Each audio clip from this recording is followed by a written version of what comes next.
No process. Hello and welcome everyone to our Saturdays with Tara Hangout on Air. I'm Mary Beth at the Law of Attraction Club, and we're on the web at theloaclub.com. On these Hangouts, we collaborate with our friends Tara. This Hangout is the summary of our theme for the week and continues with live Q&A on our member conference line. Today's topic from Life on Earth, the User Manual, Chapter 9, Questions and Answers, Can a Healer Heal You? You can get invites to our open calls, which we offer periodically, and our powerful free letting go process by going to theloaclub.com. So now we welcome Robin, who'll be bringing through Tara. From Hamlet by William Shakespeare. To be or not to be, that is the question. Whether 'tis nobler in the mind to suffer the slings and arrows of outrageous fortune, or to take arms against a sea of troubles, and by opposing end them. Hamlet, of course, is talking about choosing life or death. We say you cannot choose not to be because your existence is external to all concept of time. But you can choose where you be and how you be and everything else you be.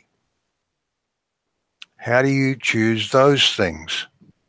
That is the question. And so now we come to your questions, which fall broadly into two categories. When you ask about what we call the absolutes, the fundamental nature of things, who you are and what you're doing here, what this thing called the law of attraction is all about, we are delighted to answer you directly and comprehensively. But when you ask us about the physical and non-physical things in the worlds you experience, then we have to say, you tell us. Because not only are you asking us about what you and you alone are creating, it is our knowing that in the next week or day or second, you could make a new choice and change it all. And then there are those questions that have both absolute and personal aspects. And then we have to say, it depends. The question we are answering here is one of those questions. Can a healer heal you? Our answer, we have to say, is that it depends. It depends upon your perspective. Are you the healer? Or are you the person needing healing? Or are you the observer of both? Let's explore this together, because definitively answering this question takes us on an exploration of the nature of the universe and everything in it, and gives us new insights into the organizing power of the law of attraction. If it is our knowing that you can change anything, why is it not your knowing? It's because you've settled into a Hamlet perspective. You're starting from the idea that you're a mere mortal in a complex world, and you have to cope somehow with those slings and arrows that fortune dishes up to you. So you learn a few tricks and work your way through life, hopefully making some minor changes around the fringes of your existence. And then some of you pinch yourself off so consistently from your stream of well-being that you get really sick, and minor changes won't cut it anymore. Now you need a miracle. And so you look for someone that can perform that miracle. Now, we're a strong proponent of making minor changes, but we submit that there's value in first understanding who you are, because then you know the mechanism by which changes occur. Then you know changes are not accidental. Then you'll discover that all changes are actually minor changes.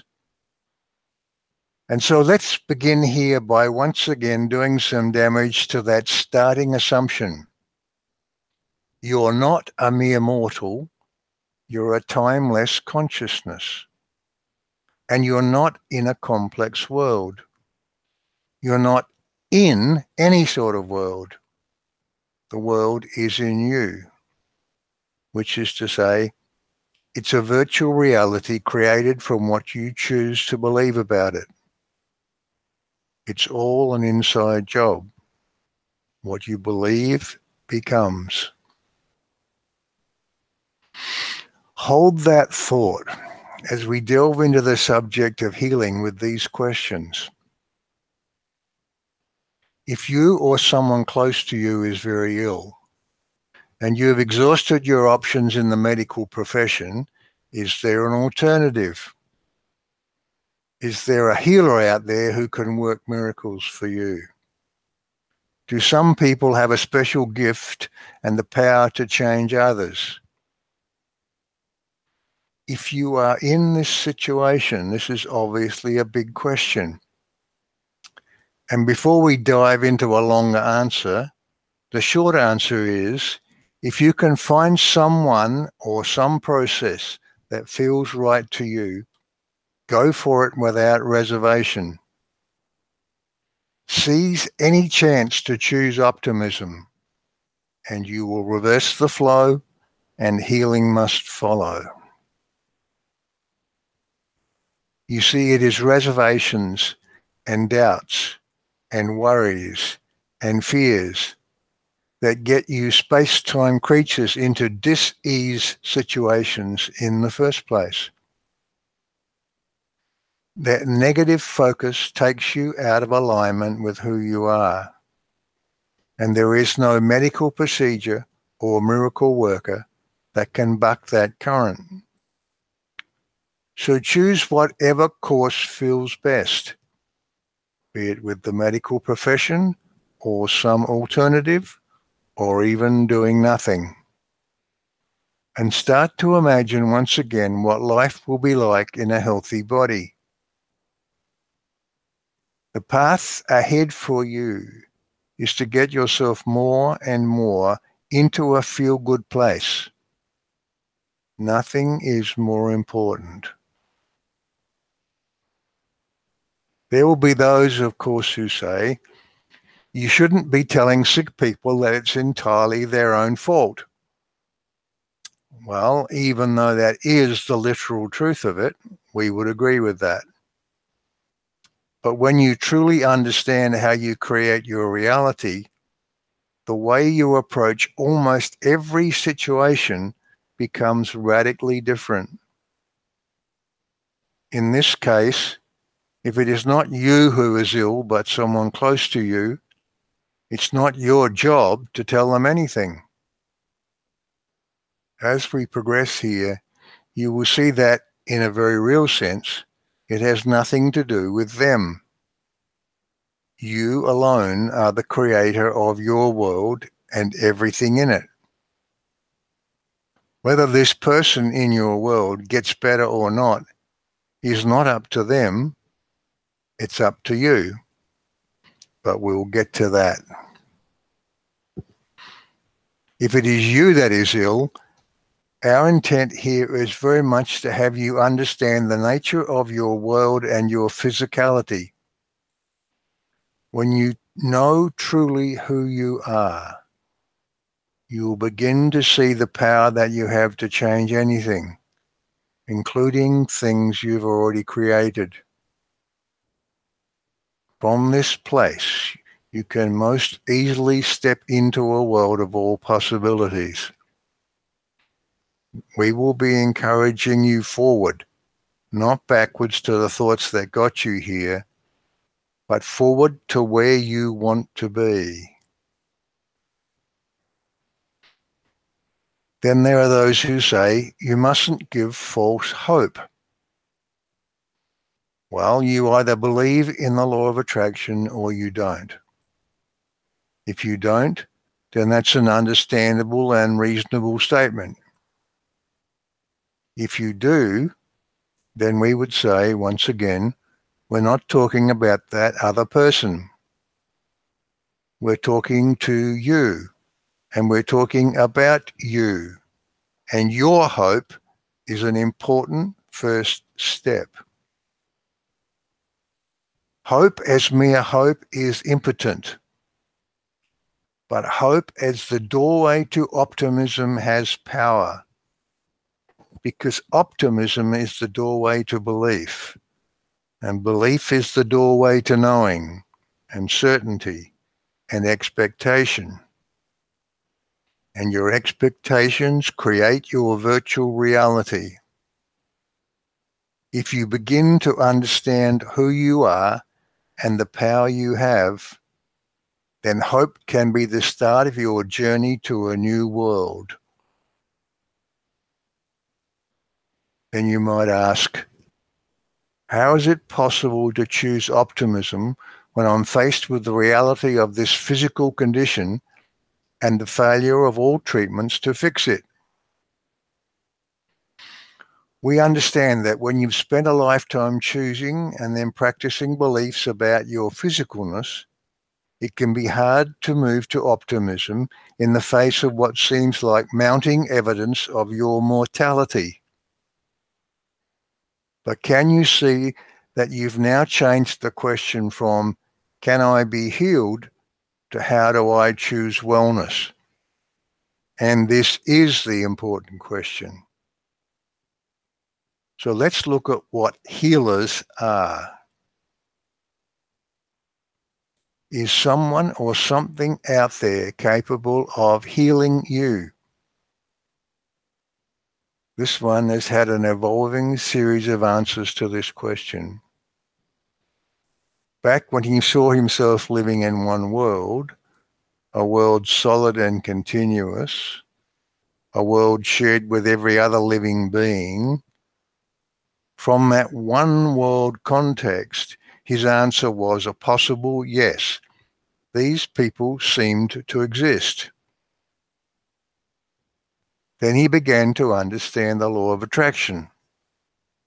And through us, he knew that nobody can assert something into another's experience. So he then understood if you are sick, it is your own beliefs that are the important factor.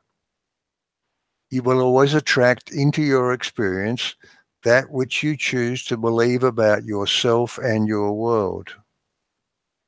All dis-ease is the result of negative creative thought, and all cures are achieved by changing that flow of thought. Whether you get healed or not is always completely an inside job. To the extent that you believe in the process, it will work. To the extent there is doubt, there is no doctor or healer on or off the planet that can heal you. So what then is the role of the healer? This one wrestled with that question for quite some time and decided it must be some sort of catalyst, an aid to the process. Well, if you view your surroundings as one world, then that's about as good an answer as you'll get. But then that begs the question, are the healers powerless in this exercise? No, of course not.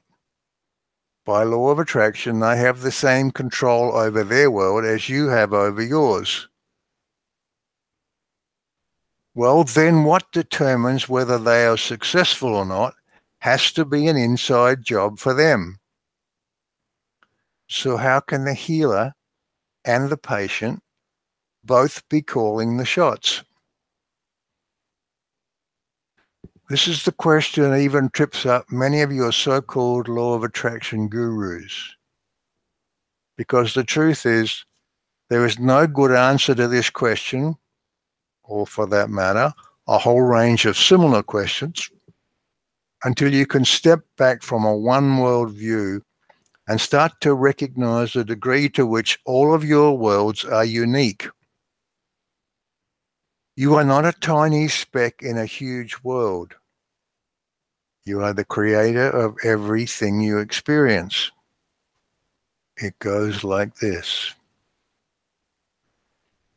As you choose new beliefs, you step into new versions of you. Those new versions of you cause a matching world to wrap itself around you.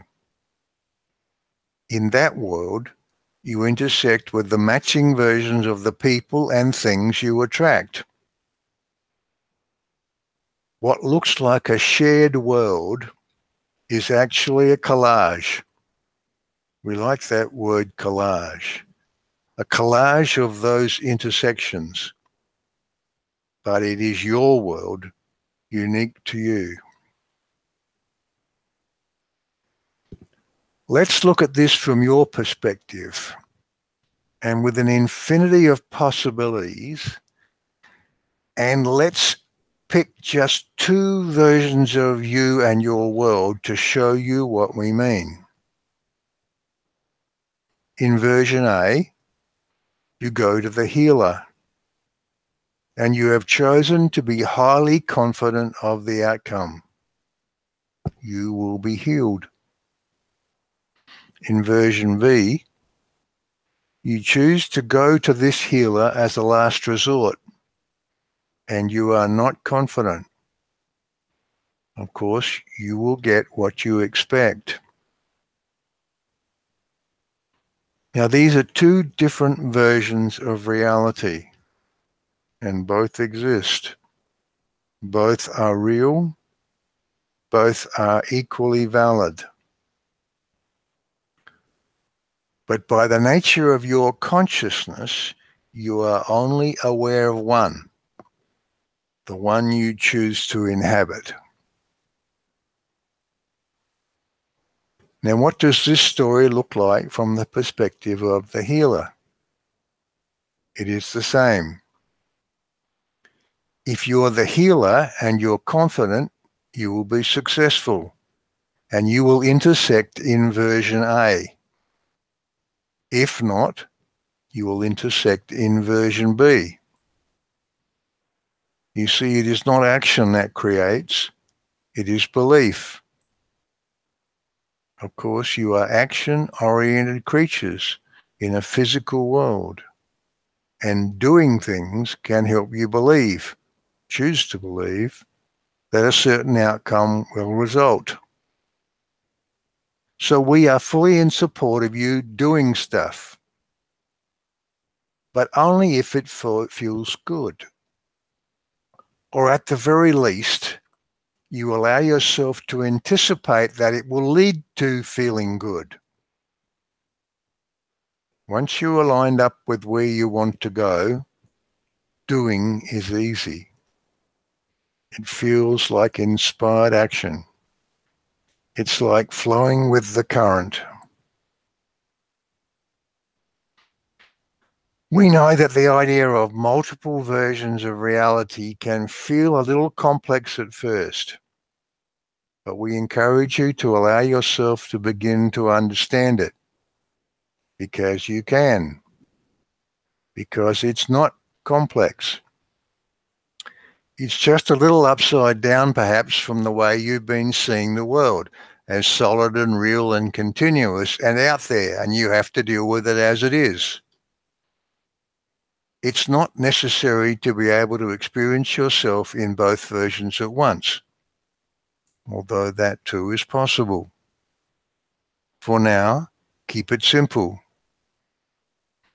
The important thing is just to know that nobody and no thing can assert into your experience anything that's not a match to your vibration. And everything that is a match will inevitably wrap itself around you. The version of you are in right now is your chosen story. It's the particular way you are choosing to participate in this game of life on earth. If being a doctor or a healer is the game you have chosen, and you are enjoying that role, then we say, play on. It can be a magnificent game. And if there are aspects of that game that are not to your liking, then we say, choose to change those aspects. Expect something different. Or if another version of the game looks like more fun, then go play that one. Just recognize that you are the one who's making the decisions. If it is you who is unwell, pick the course of action that feels best, be it medical or otherwise, and get behind it. Forget all previously observed facts. Choose what you want to believe now, because we promise you that those facts are from the world you used to live in. Now you have new choices. If it is not you, but someone who is close to you that is unwell, you do not have to persuade them of anything. In your world, you are the healer. Do you want to step into version A or version B of your world? It's not up to them, it's up to you. They will show up in your reality in the version that matches your choices. And this principle applies to everything. For example, if your world has within it anything that you do not want, the answer is always the same.